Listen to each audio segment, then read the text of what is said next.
Hey everyone, Egman here with another video, and today we've got a deck profile of all kind of like the new green cards from this new Unison set coming out. Most of these were spoiled yesterday, and this is such a good archetype that you just pretty much put all the cards, like part of it, into a deck and then you build it. And I think this can be pretty impressive, even though it's not like super creative. I think it's a very good build. So first, let's look into the leader. So we've got this Son Goku. It's auto burst 3 when this card attacks, draw 1, and an auto when one of your battle cards is KO'd. You may flip this card over. If you do, draw 1, then switch up to one of your energy to active mode. So you pretty much awaken this card whenever you want if one of your cards is KO'd. And then if you don't do that, you just draw 2 when you flip this card over. And then on the Awaken side, same thing, auto burst 3 when this card attacks, draw 1. Active main or battle. Once per turn, place 2 cards from your life into your drop area. Choose all of your opponent's battle cards and choose all of your battle cards and your opponent's battle cards, ignoring barrier, and place them in their owner's drop area. So it really just wipes the board at active battle speed, which is super duper good. And can be really great. It's kind of like Surge Goku in a lot of ways, but instead of just negating their effects, you just wipe the entire board, which is very powerful. I don't know, I think it's like a really good effect and can help you survive to later turns, especially if you just awaken with the first auto, on like 7 life or so, then you can use this effect like 3 times towards the game. And also it doesn't get rid of Unison cards, which I guess is bad for your opponent's Unison cards, but really good for yours because you can keep this around and go from there. So that can be really handy and still like have some board presence even though you wipe the board. So there is that, and then let's go through the card. So I guess the main thing, one quick thing to point out, because this could be different, but this is like the main card of this deck, and it has this active main or battle. If your leader card's a green Son Goku card and you send a total of 5 green Son Gohan Youth, Vegeta, Bulma, Krillin, and/or Piccolo cards from your drop area to your warp, you can choose one of your mono green Son Goku cards with any cost of 5 in your deck or hand, play it on top of this card, then shuffle your deck if you look through it, which means that you can just play this guy. This is our main target for it. It says and or, so I'm assuming that it means that you can just have 5 of those name cards and put them into your drop area, so you can just have like 4 of these Negotiator Krillin and 1 of these Son Gohan potential unlocked. If that's different, then the only thing we really need to add into this deck is a Piccolo, but that's just something to note. Obviously put this Ultimate Power Piccolo into the main if that's not the case, but I think it's going to be ruled that way. But anyways, the idea is you get this card out on turn 4, and then you use this effect to go into your Super Saiyan, Son Goku, Pride of Saiyans. So a couple things permanent. This card can't be removed from your battle area by skills. Auto, if there's a Son Goku card with any cost of 4 under this card, and this card is in rest mode, when your opponent plays a battle card with any cost of 5 or less, they choose 2 cards in their hand and discard them. So that's super duper good. And also auto, when this card is played, choose all of your opponent's battle cards, ignoring barrier, and KO them. So this is like a field wipe in itself too. So like turn 3 you can like wipe your opponent's board. Turn 4 you just play this intensive training Son Goku, and then you can just go into this 5-drop.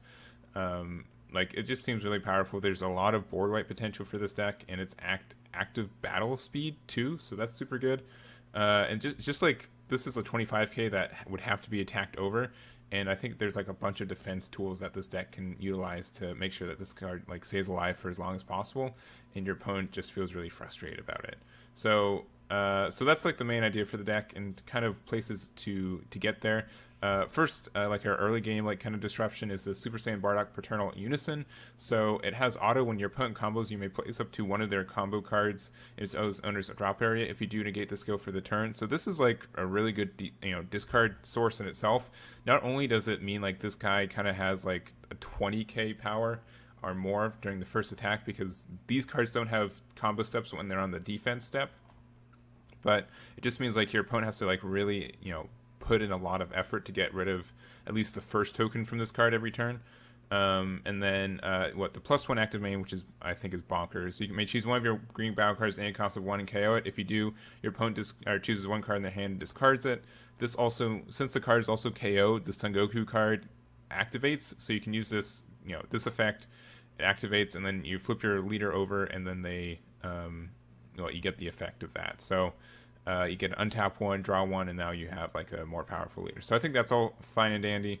Works really well. It also has a -3 active main. This card gets +5k power and triple attack for the turn, which can be really good for ending just like the game. If you have like a bunch of these tokens on it, you can just use this -3 and get a bunch of attacks in. So that's very helpful. And so part of that, all the 1-drop green cards that we have, we obviously need a lot for it, but we've got I guess the most powerful one is this Hasty Dispatch Dispel. So, activate if there are no cards in your battle area, you can send this card from your drop area to your warp, choose up to one of your battle cards at any cost of 1 in your drop area and play with its skills negated. So you can just like play, like, since this is free and since we have so much burst in this deck and so much, ability to fill up our drop area, we can just put this, like, get a bunch of these dispos in there and then just, without even spending energy, just making our opponent, discard 1 card for free every turn. So I think that's very handy. We've got this Negotiator Krillin, which is also a Krillin, even though it's like in the GT arc. It's just strictly Krillin. And it's nice because one, it has barrier, but also auto when you combo with this card from your battle area, choose up to one of your opponent's combo area and place it in his owner's drop area. So this can be like further destruction and defense. It's kind of like a mini version of like Cell's Kamehameha, or Cell's Earth Destroying Kamehameha. So it's nice. This could be a good turn 1 play. It's either going to be really hard for them to get rid of, and even if they do get rid of this card, you just awaken your Son Goku leader because of it. So I think that's good. We also have newfound power Son Gohan, just for some self-awakening. Not that we really need it. I think the only thing we really need self-awakening for is our super combo, this Vegeta the Lone Prince. But this is a good card in itself, and being able to put pressure with 15k crit is good, and it's also Son Gohan Youth, so you can use it for, it's part of like the 4-drop Son Goku. We also have Bulma, Life on Namek. I guess something I didn't mention, this is also a 60 card deck, and this is strictly so we don't mill ourselves out, since we burst 3 every time, every turn we attack. Technically we burst 4 because we draw a card on top of it, but yeah, that's just something to keep in mind. So I think 60 is a good number just to make sure we have enough cards in our deck. So but talking about this Bulma, she's able to, when this card is played, look at the top 5 cards from your deck, add up to 1 green Unison card with a specified cost of 2, or 1 green Saiyan with any cost of 3 or less among them, add it to your hand and shuffle your deck.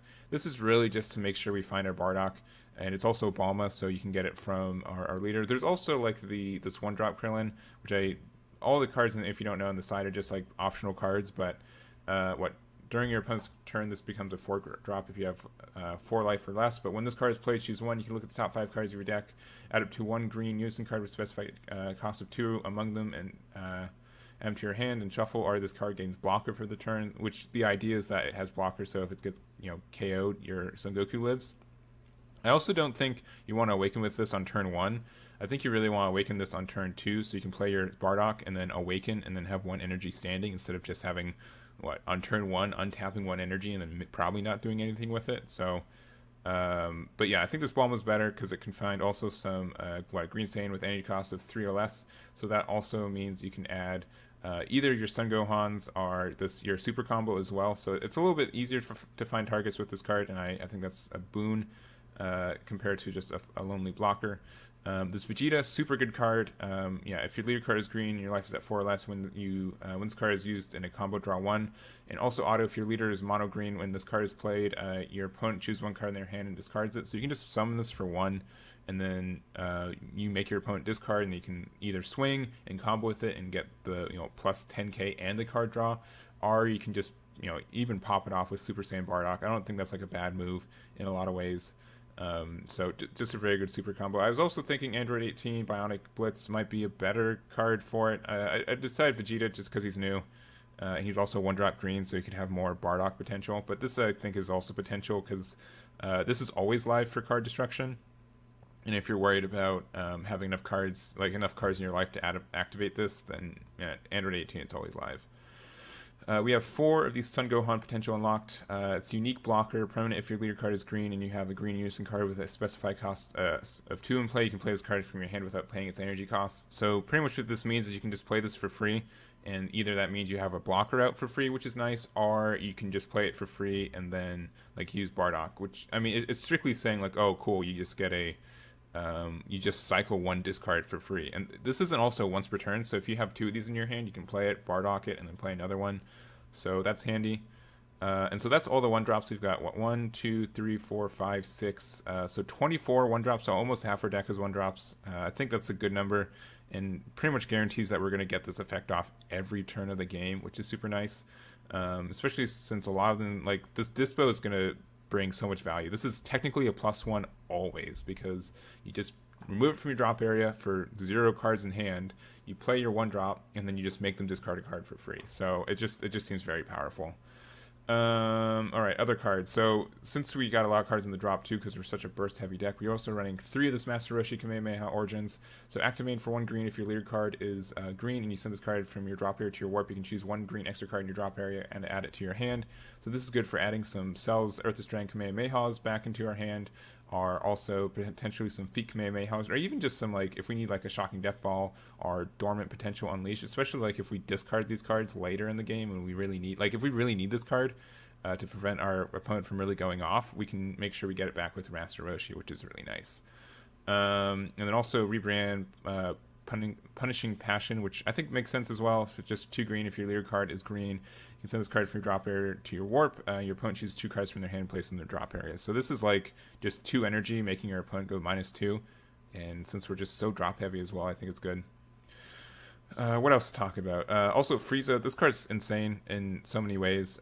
So it's counterplay. You can't activate counterplay scores of other cards for the turn. You just play this card. And permanent, when you have a green Unison card with 2 or more markers in play, you can activate this card's counter skill from your hand without paying its energy cost. And when this card is played, choose up to 1 of your opponent's battle cards with any cost of 7 or less and just straight up KO it.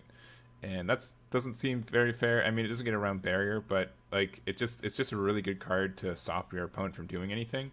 And just like a sense of like, oh, cool, like turn 3, your opponent's going to try to disrupt you or something. You just play this Frieza for free, blow up their card. We still have Frieza on the board, and it can just like potentially be like a free negate in a lot of ways and just help protect this Bardock, because outside of negates, this card doesn't have like a lot of protection.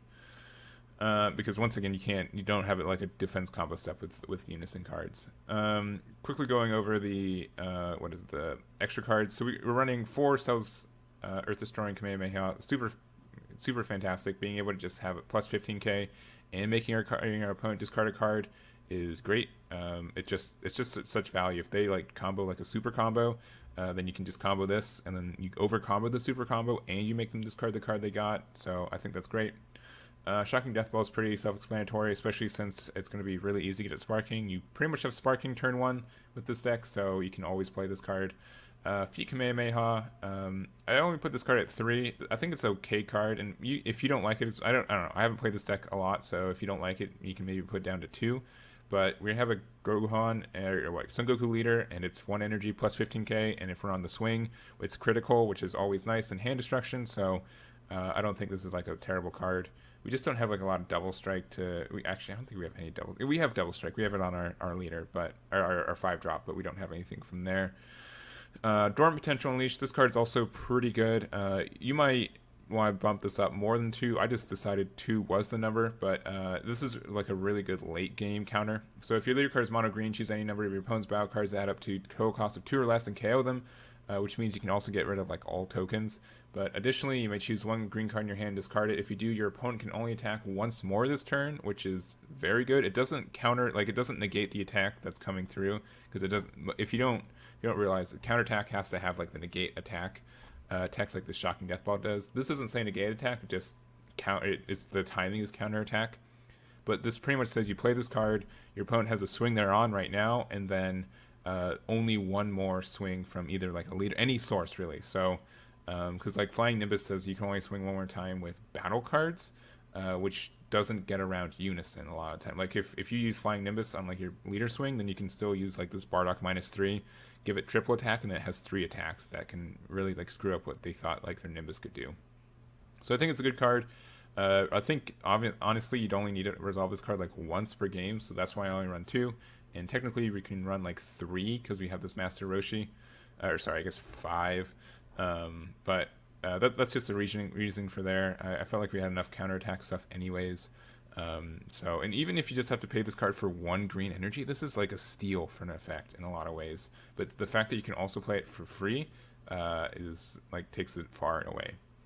I think I've talked about every card except for lastly, we've got the Black Smoke Dragon. You don't have to run this card. I really just ran it because I just felt pressured to run a secret rare. But we're going to have, this card can attack. If you have 12 or more cards in your drop area, reducing the cost of this card in your hand by 5. This is going to be active on turn 3 pretty easily because we just dropped so many cards in there. So like it's just really easy to get out, and then it just has active main. You can choose all your opponent's battle cards, ignoring barriers, send them to the warp, send the top 7 cards of your opponent decks to their warp and draw 2, or you can choose 4 of cards from your opponent's warp hand and send them to the warp. My guess is you'd probably do the last one, but anything you can do to win. I mean, this is just a bunch of effects. So there's that. Like you can do this effect. You can play this card, make them discard 4, and then you can use for free you can get a Sun Gohan out or Hasty Dispatch Dispel, and just play that for 1. Oh wait, actually you can't. This has to have no cards in your battle area. If you do this first and then use Black Smoke Dragon, you're fine and dandy. But this just lets you discard a bunch of cards from their hand. Side deck cards. These are not an actual. This isn't an actual side deck. These are just some additional cards I thought about. Krillin Calling for Help. It's just you just get to draw 1, and then it has blocker inherently. So that's kind of better than this guy a little bit. I don't know. Just the passive draw one is nice. The only thing is that once you're awakened, which is probably super duper early with this deck, it just becomes a 4-drop instead. So that sucks. Balma, Genius Inventor. So this is also a 1-drop green Balma, so it kind of helps the theme of the deck. And also, when you play this card from your hand, look at the top 3 cards from the top of your deck. Choose up to 1 green extra card. Sorry, just choose up to 1 extra card with any cost of 1 among them M to your hand. Then place the remaining cards at the bottom of your deck in any order. So we run quite a bit of 1-drop extra cards. We are running 8 plus 5, so 13. Yeah, 13 extra cards. So I don't think that's outrageous to do. And if you want more dormant potential, you could do that. And I mean, once you find one of these, or I feel some of these can be really helpful, but I don't know. That's just an idea I had. It's probably not worth it, but just there's a card. For the greater good, this is good because it's a negate that you can play from your drop area, and we're a sparking deck, a bursting deck, so that can be really good. We got the Sidoria. So if your leader card's a mono green and you have a green Unison card in play, if the battle card being played has an energy cost 2 or less placed in its owner's drop area instead of being played, then play this card. I think this kind of clashes with Frieza a little bit, but let's say turn 2 you play. Turn 1 you play Negotiated Krillin. Turn 2 you play Bardock. Use Bardock to blow up Krillin. Use that to awaken. So now you have 1 extra energy open. And let's say pass or something. Then if they try to do something next turn, they'll probably play especially if you went first, they'll probably play something 2 or less. You can just use this Sidoria to pop it. Now you have a 1 drop out for next turn, and your opponent's kind of you screw up the turn a little bit. So I think that's nice and helps out a bit. I didn't feel like it deserved to spawn the main, but that could have potential. I've already talked about this Krillin, and this Piccolo is also not too bad. Just being able to draw 1 for 1 is okay, and then being able to pop it is nice. It just wasn't super flashy. Already talked about Android 18, Dark Death Ball. So this card is good, but I think Frieza's better in a lot of ways, and so this one's kind of outshine from that. But if you have a green Unison card in play, if the battle card being played has any cost 4 or less, is placed in the owner's drop area instead of being played. So it gets around barrier, but doesn't get around deflect. This is the opposite, right? This gets around deflect, but not barrier. It's only 4 drop or less. Then choose up to 1 of your opponent's battle cards, a cost of 1, and KO it. And then if all your energy is mono green, you can activate this counter skill by choosing 2 other cards in your hand, discarding them. So that's a really good effect. And just the fact that you're able to, if this effect was instead of choose up to 1 of your opponent's battle cards, a cost of 1, and KO it, and was just make your opponent discard 1 card, this would probably be worth it in the deck. But I feel this is dead in more situations, and this is just strictly better. And worst case, it's just a 5k combo.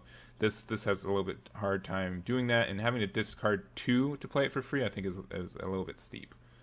Blue Impulse, this is definitely a side deck card, but it 100% deserves to be in there. Permanent, if your leader card is green, you have a green Unison card in play, reduce the energy cost of this card in your hand by 1. Active main, if your opponent played a battle card this turn, choose all of your opponent's battle cards and KO them. I know we have a lot of board wipes, and it probably doesn't affect this deck as much, but if your opponent's being really annoying and playing a lot of arrival or counterplay stuff during your turn, you can just wipe their entire board for 1 green energy, and that feels really good. So definitely in the sideboard and against probably certain matchups, but I don't think it deserves the main spot. Super 17, this could just be a good end game condition where this card's attack can't be negated, which is super nice. And when you play this card, you may choose 2 cards from your hand and place them in your drop area. If you do, your opponent chooses 2 cards in their hand and place them in the drop area. So just doing a 2 for 2 seems pretty nice. It is susceptible to a lot of counterplays because it's a 4-drop, but I think this could have some potential for having some play. We've got Cocoon's the Beastly Maiden. Counterattack, negate the attack, then play this card. If your leader card's green, it's your opponent's turn, which is the energy cost of the card in your hand by 2. And when you play this card, choose up to one of your opponent's battle cards and KO it. So this can be really good for counterplay stuff, just negating attack and blowing up one of their cards. I think this is just like a good green card in general, but just something on your radar. Lastly, this one is Egman cheese, of course, but if you have a green Son Goku card with 20k power in play in your battle area and this card isn't in play, you can play this card from your hand without paying its energy cost. So if you have this 4-drop Goku in, you can play this for free, which I guess is kind of nice. And then also has this active main where you have to choose up to one of your Son Gokus with 20k power or more in your battle area and place in its owner's drop area. You can choose one. You can choose up to one of your opponent's battle cards at any cost of 2 or less, ignoring barrier, and KO it. If you do KO a card, your opponent chooses 2 cards in the hand, place in the drop area, or you can just choose up to one of your opponent's battle cards and KO it. This doesn't like really jive with the deck, but it just there's synergy, so I thought to mention it. So like you could you play this, and then you can play this for free, and then you go into your Super Saiyan Son Goku, and then you just blow up their field, and then this card's still around. And like maybe next turn, if they played a card, you can like use its special beam cannon to like pop whatever they played that's like 3 or less, because everything has to be 3 or less. Well, not everything, but most things they play, unless they want to like discard 2 cards from their hand, and it just really works together. So that's that. I think this like the core of this is a really good deck idea, and I think this can be like really obnoxious and just a lot of card destruction and a lot of advantage, and really tricky to find like room to get in for your opponent. So that's gonna be it for me. Let me know what you guys think about this deck, and I'll catch you all next time.